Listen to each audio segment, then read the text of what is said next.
नाज़रीन, सरहद जे शालती public school जे campus में शागिर्दनि जी हौसला अफ़ज़ाई लाइ तक़रीब मुनक़िद कई वई। उन दौरान शागिर्दनि ऐं शागिर्दियाणियुनि में तक़रीरी मुक़ाबला पिणु कराया विया।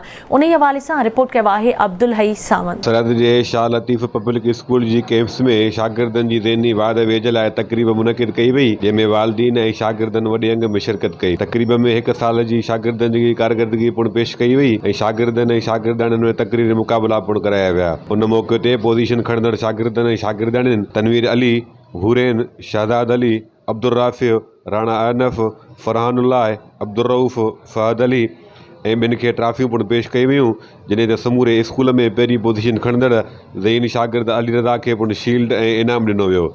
तक़रीब में शरीक थींदड़ वालिदीन ऐं स्कूल जी इंतज़ामिया पारां आवाज़ न्यूज़ सां ॻाल्हाईंदे चयो वियो त चाहिए कि हम लोग भी इससे भी और मेहनत करके इससे भी अच्छी कामयाबी हासिल करेंगे। हमारे उस्तादों ने हमें पढ़ाया अच्छी तरह कि पोजीशन उठानी है, हमेशा पेपरों में फेल नहीं होना चाहिए, कि हमेशा अच्छी मेहनत करनी है अपने।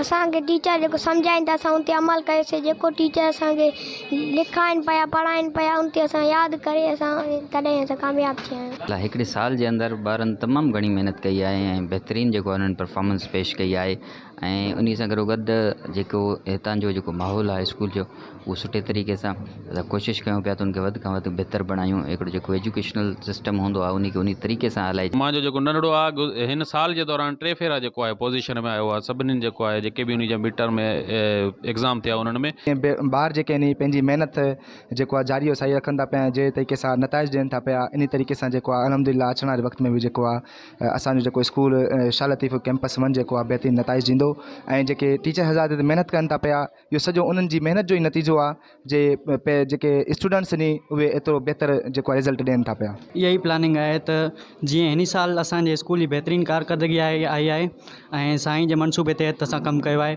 ईअं ई मतिलबु अॻियां असां पंहिंजे कमु खे हलाईंदासीं। हिते जेके मासूम ॿारड़ा हुआ जंहिं तक़रीरी मुक़ाबला बि कया ऐं मुख़्तलिफ़ जेके आहिनि त उन्हनि लेक्चरनि ते उन तक़रीरा बि कयूं, हुननि जी बि ॻाल्हियूं ॿुधियूं। हुननि जो इहो ई चवणु आहे त तालीम इंसान जी उहा वाहिद अख आहे जेका वसी नज़र सां इंसान खे हिकिड़े आला मक़ाम ऐं आला मरतबे ते पुॼाए थी। कैमरामैन राणा रियाज़ सां गॾु अब्दुल सावंत, आवाज़ TV, सरहद।